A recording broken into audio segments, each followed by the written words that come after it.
El ánimo de que estemos con nuestros pares. Quizás nuestros padres nos llevaron, obviamente, a un jardín de infantes y ahí empezamos a conocer a gente de la misma edad, personas que no nos importaba lo corpulento que era, lo alto, lo bajo, lo delgado, no nos importaba eso. Si nos preguntaba quiénes eran, le decíamos, son mis amigos. ¿Sí? A medida que vamos transcurriendo nuestra vida, empezamos a estudiar y vamos a la primaria y ahí ya pareciera que las cosas no es para todos, ya empezamos a ver compañeros, personas que nos identificamos un poco más que con otros. Llega el secundario y ya empiezan las tribus.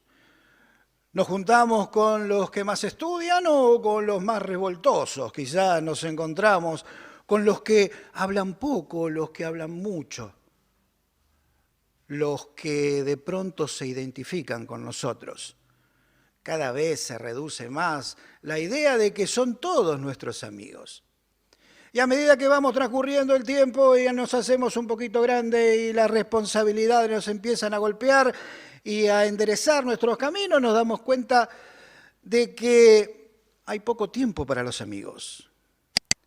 Hay muchas responsabilidades y el tiempo y la vida nos lleva cada vez más a estar ocupados.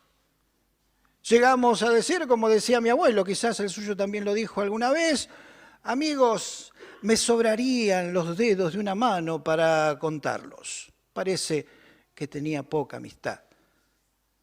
Y después llega Facebook y me dice que tengo un montón de amigos. ¿Qué cosa? Porque creo que el amigo es aquel que se le da tiempo, aquel que cuando uno está mal viene, cuando él está mal vamos, nos comunicamos. Llegó también hace, bueno, ahí más o menos saca cuenta de mi edad, pero había alguien que cantaba una vez y dijo que quería tener 1 millón de amigos. ¿Cómo iba a ser ese hombre para tener tantos? Si no le podía dar tanto tiempo a cada uno, no alcanzaría los días de su vida para poder estar bien con ellos. Y en esto de amistades, hoy vamos a encontrar en este pasaje que vamos a compartir en este día, amistades reales, doblemente reales. No solamente porque son verdaderas, sino que también pertenece uno, por lo menos de ellos, pertenece a la realeza.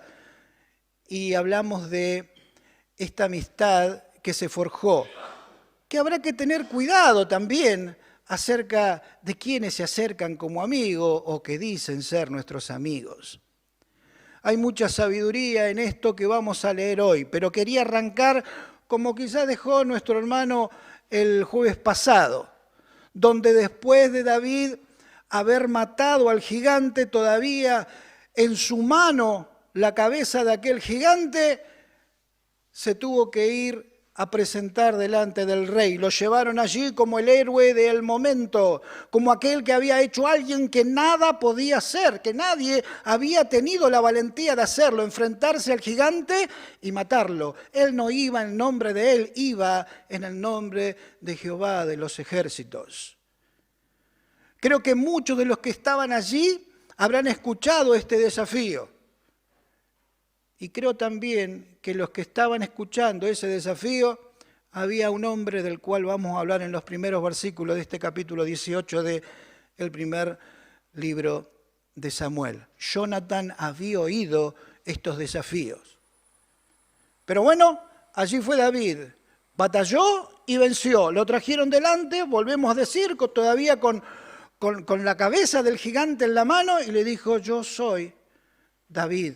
Le preguntaron de quién era el hijo, de quién era hijo, y le supo decir. Vamos a abrir primera de Samuel, capítulo número 18. Verso 1 en adelante. Dice así, aconteció que cuando él hubo acabado de hablar con Saúl, el alma de Jonatán quedó ligada con la de David y lo amó Jonatán como a sí mismo. Primer punto donde quería detenerme, primer versículo. ¿Sabe que estaba pensando en esto? ¿Cómo puede ser que una persona se ligue? ¿Qué es lo que había visto Jonathan en aquel David? Había escuchado las amenazas del gigante y había visto cómo batalló y ganó. Pero ¿por qué se ligó tanto? En el capítulo 14 de este mismo libro vemos cómo este Jonathan tenía que hacer una incursión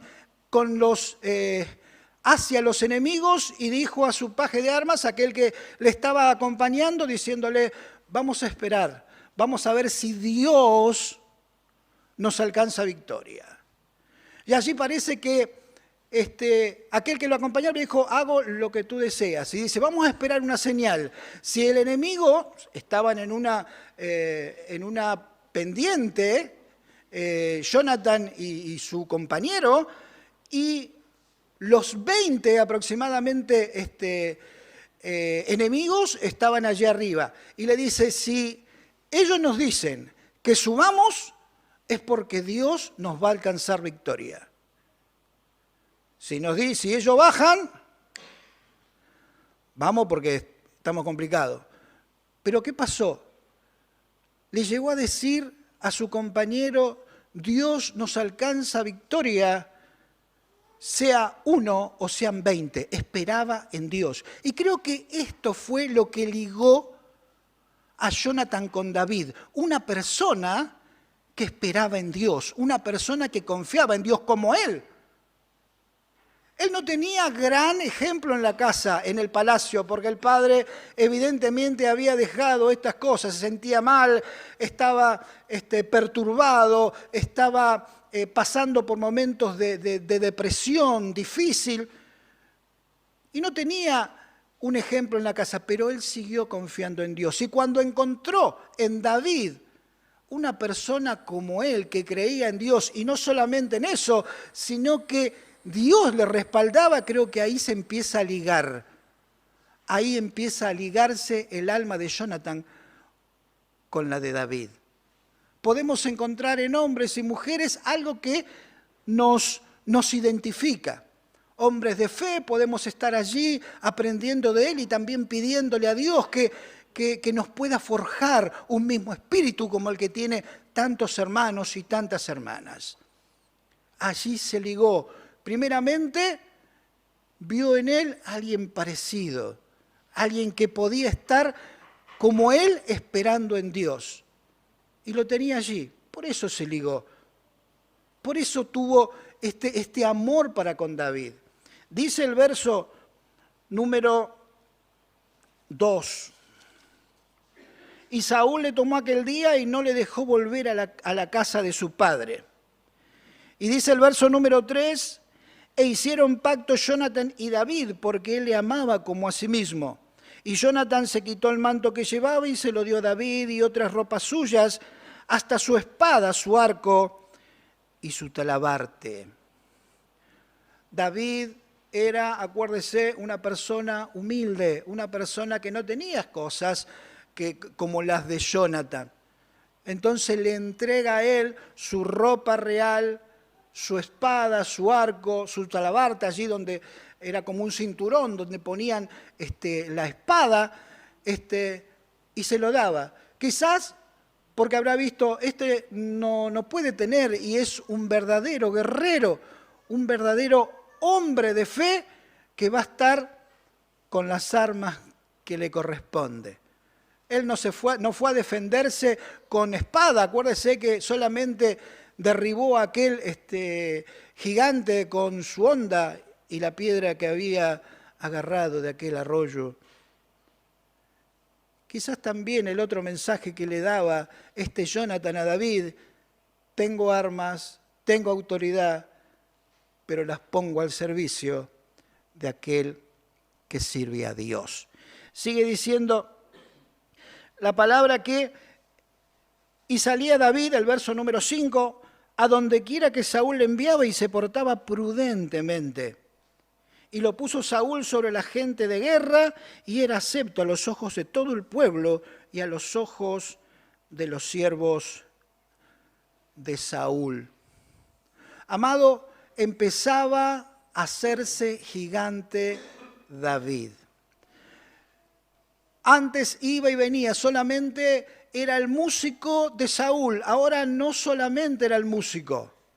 Ahora pasó de músico a guerrero, a valiente. Y todos los guerreros que tenía Saúl alrededor eran personas como David, eran personas como aquel que había batallado. Quizás tenía hombres que batallaron y ganaron muchas batallas. Pero ¿qué lo diferenciaba? Acuérdese por lo cual había venido David a estar con Saúl. Una de las cualidades que tenía David era que Dios estaba con él. Entonces, yo creo que lo tenía allí primeramente para, si hay bendición de Dios para aquel varón, de alguna manera me va a salpicar. A veces tenemos esta visión del asunto.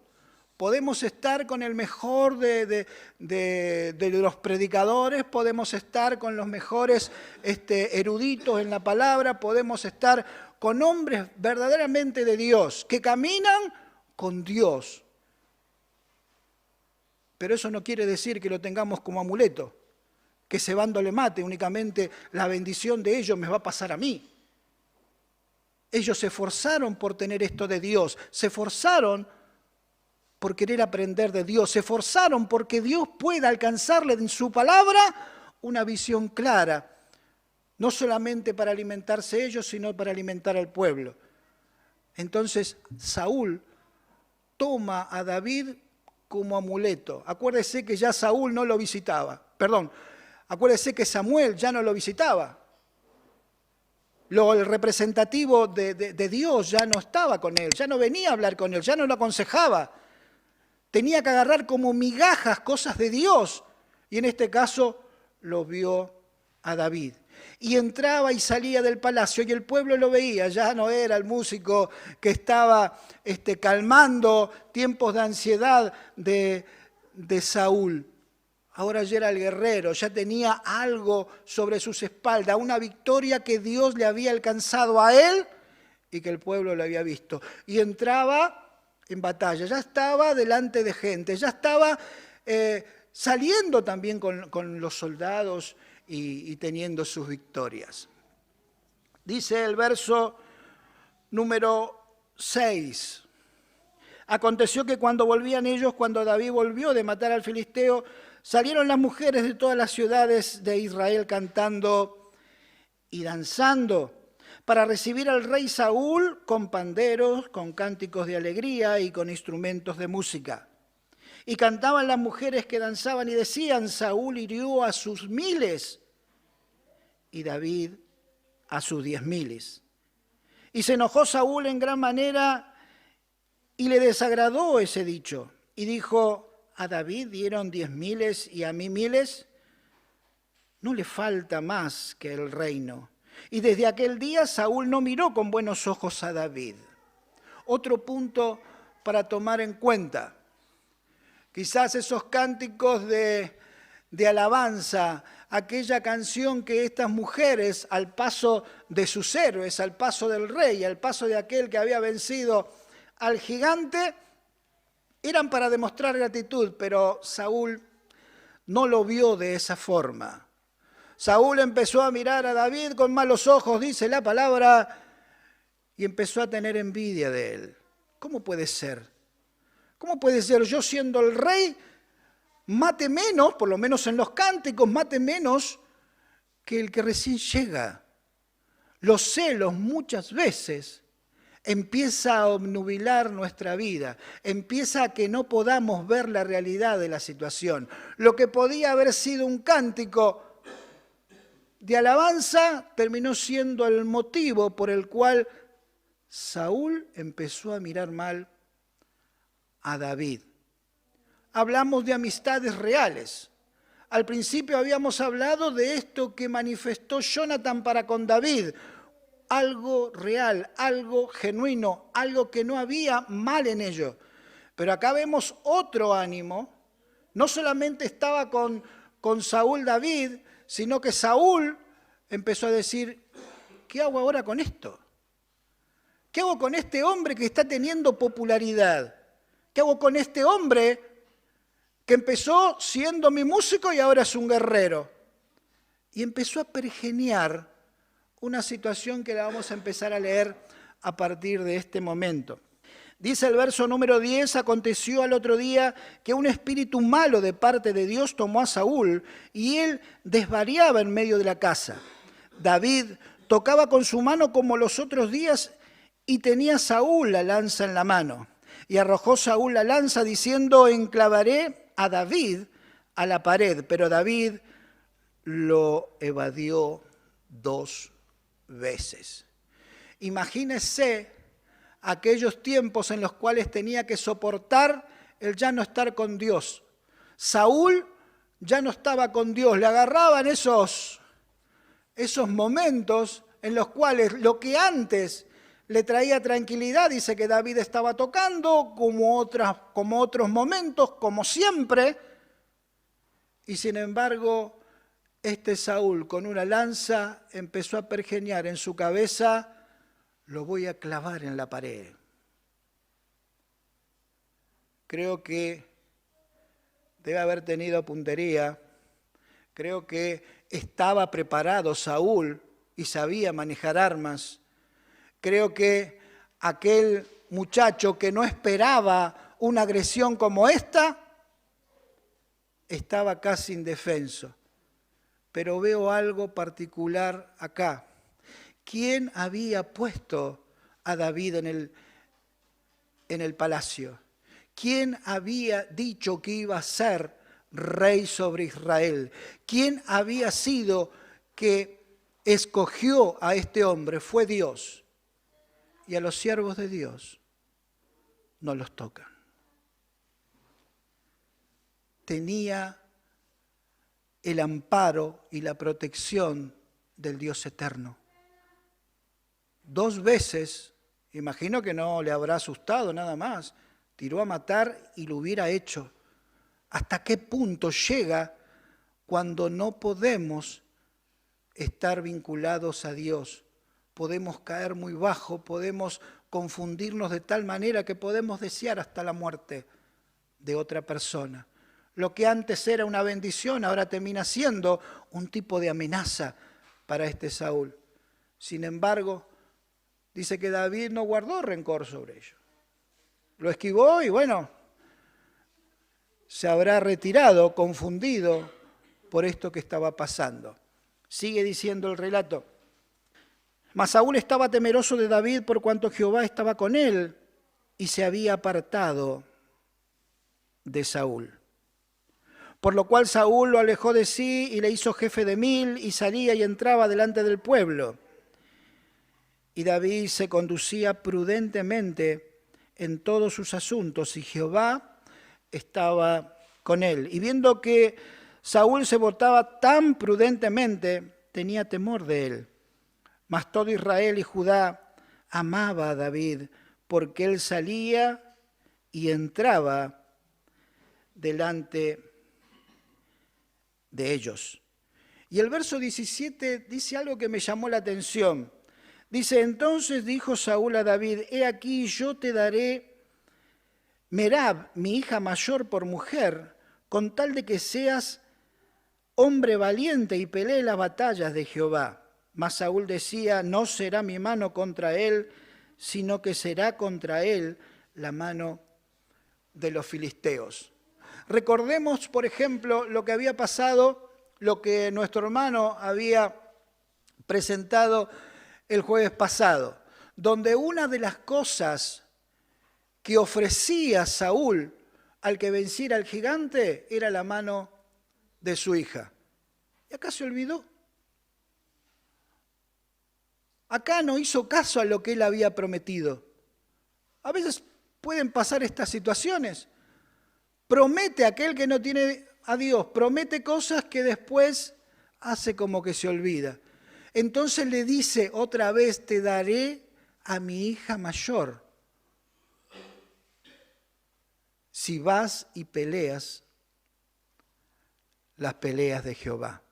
Empezó a pergeñar algo totalmente maléfico.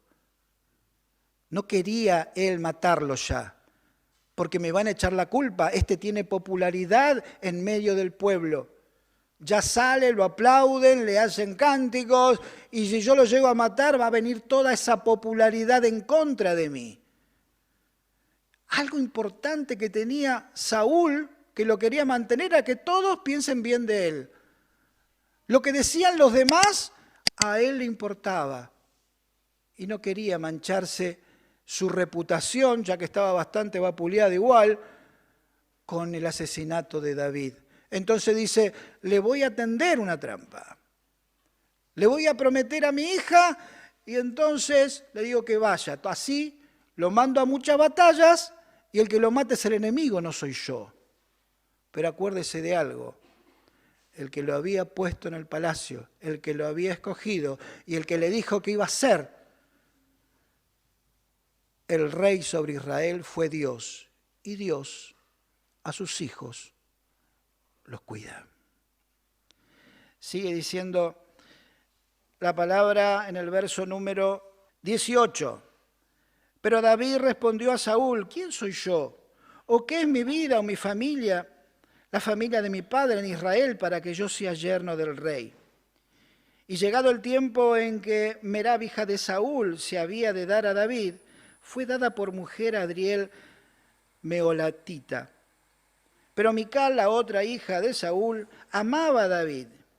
Y fue dicho a Saúl y le pareció bien a sus ojos. Y Saúl dijo, yo se la daré para que le sea por lazo y para que la mano de los filisteos sea contra él. Dijo pues Saúl a David por segunda vez, tú serás mi yerno hoy. Verso 22 dice, y mandó Saúl a sus siervos, hablad en secreto a David, diciéndole, he aquí el rey te ama, y todos sus siervos te quieren bien, sé pues yerno del rey. Y los criados de Saúl hablaron estas palabras a los oídos de David, y David dijo, ¿os parece a vosotros que es poco ser yerno del rey, siendo yo un hombre pobre y sin ninguna estima? Y los criados de Saúl le dieron esta respuesta diciendo, tales palabras ha dicho David. El verso 25 dice, y Saúl dijo, decid así a David, el rey no desea la dote, sino 100 prepucios de filisteos para que sea tomada venganza de los enemigos del rey. Pero Saúl pensaba hacer caer a David en manos de los filisteos. Cuando sus siervos declararon a David esta palabra, le pareció bien las cosas a los ojos de David para ser yerno del rey. Y antes del plazo que se cumpliese, se levantó David y se fue con su gente y mató 200 hombres de los filisteos y trajo a David los prepucios de ellos y los entregó todos al rey a fin de hacerse yerno del rey. Y Saúl le dio a su hija Mical por mujer. Acá hay algunas cositas que también me llamaron la atención. Primero, siempre se mantuvo en humildad David. Siempre supo su lugar. Cuando le dijeron ser yerno del rey, pero es imposible para mí. En aquel tiempo había que pagar una dote por aquella dama, por aquella mujer que iba a ser esposo. Le pagaban un dinero o algo de valor a el padre por los cuidados o porque estuvo, y bueno, eran cosas que hacían en aquel tiempo. Pero él le dice, yo no tengo nada para ofrecer, no tengo absolutamente que dar para que el poder ser yerno del rey. Y cuenta la palabra que cuando le dijeron esto, volvieron aquellos que engañosamente, porque le dice, díganle en secreto que yo lo quiero, que el pueblo lo quiere, para que poder estar en posición de que él acepte esto que le digo. Y cuenta la palabra que dijo Saúl, bueno, yo no quiero dote, quiero que me traigan, bastante complicado explicar esto, el prepucio de 100 de los enemigos. Indagando un poquito, hay algunas cosas que en aquel tiempo se utilizaba. Acuérdese que el pueblo de Dios a veces tomaba algunas prácticas de pueblos que no eran de Dios. Aparentemente los guerreros de Egipto, los egipcios, muchas veces cortaban parte de los enemigos y se lo mandaban como para decirle al enemigo: ustedes son menos hombres que nosotros. Parece que esa era la mentalidad que tenían. Y lo tomó así Saúl y dijo: yo no quiero dote, quiero 100 prepucios de los enemigos. Con eso yo estoy satisfecho. Y le pareció bien, pareciera que estas prácticas que no eran del pueblo de Dios se iban a utilizar en aquel tiempo. Y cuenta la palabra que se levantó, agarró su gente, los que él le tenía confianza, y fue. ¿Cuánto me pidió? 100. ¿Cuánto le traigo? 200. Dios estaba con David. Y no tuvo más remedio que entregarle a Mical. Así que de pronto empieza a darse cuenta que cómo sacarse de encima a David. Saúl ya no encontraba oportunidad, cómo hacer para que aquella persona pudiera caer y morir y salir del ámbito de Saúl. Sigue diciendo la palabra. Verso 28. Pero Saúl, viendo y considerando que Jehová estaba con David y que su hija Mical lo amaba, tuvo más temor de David. Y fue Saúl enemigo de David todos los días. Y salieron a campaña los príncipes de los filisteos, y cada vez que salían David tenía más éxito que todos los siervos de Saúl, por lo cual se hizo de mucha estima su nombre. Vemos este tipo de amistad. Hablamos al principio acerca de las genuinas, la que le demostró Jonathan. Pero vemos aquellos que se acercan como amigos y no son amigos. Lo único que quieren es que no los molestemos. Lo que le pasó a Saúl es poder tener el ego golpeado por la popularidad de David. Los celos de Saúl opacaron lo poco que le quedaba de querer estar bien con Dios. Cada vez peor, cada vez se hundía más, cada vez caía más. Y aunque dijo o le mandó a decir que iba a ser amigo, que lo amaba a David, la realidad era que eran todas mentiras. Ahora, ¿qué hacer con estas personas? ¿Amamos a nuestros amigos? Los amamos. ¿Y qué hacemos con nuestros amigos? ¿Los obviamos? ¿Los erradicamos? No sé si tiene enemigos. Pero quizás muchos de los que se acercan no quieren lo mejor para usted. La palabra de Dios me habla algo especial. Sabemos que podemos fallarle a un amigo, sabemos que podemos estar alejados por mucho tiempo. Con el amigo, ¿sabe una cosa? Pareciera que se pone pausa. Con el verdadero amigo se pone pausa. Puede ser que no lo veas por un mes, por un año o por más, pero cuando llega el encuentro, pareciera que están exactamente en el mismo punto de la última vez. Con los otros te exigen, te sacan, quieren que esté con la cabeza en otro lado. Quiera Dios que los que nos rodean tengan una amistad genuina y nosotros tengamos una amistad genuina con aquellos también que tenemos delante, que cuando podamos dar una mano la dé, que cuando podamos, si nos piden un consejo, poder darlo, y si pedimos oración a una persona, que ella pueda responder de esa forma.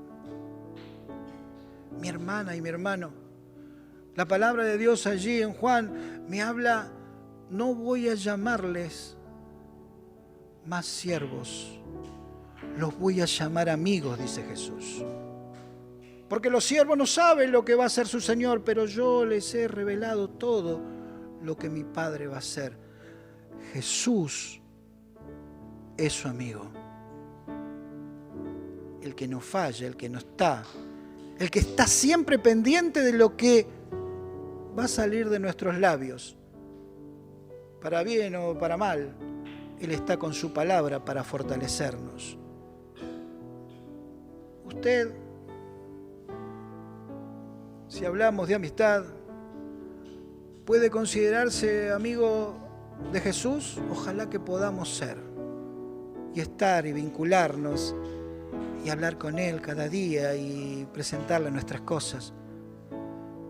Pero con los demás, oremos a Dios, brindemos nuestro corazón y hablemosle donde se puede encontrar una amistad genuina, una amistad que no falla, una amistad que siempre está.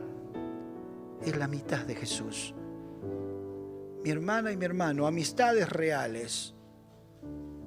Las de en serio, las que parecen y las que Dios quiere que tengamos. ¿Quiere a Dios que tengamos 1.000.000 de amigos? Que Facebook no nos mienta tanto. Y que podamos ser aquellos hombres y mujeres dignos representantes de esta amistad que Dios nos entregó a cada uno de nosotros. Amigo es Jesús. Hermandad y amistad también se pueden forjar en Jesús. Y quiera Dios que lo podamos hacer para la gloria de su nombre. Dios les bendiga.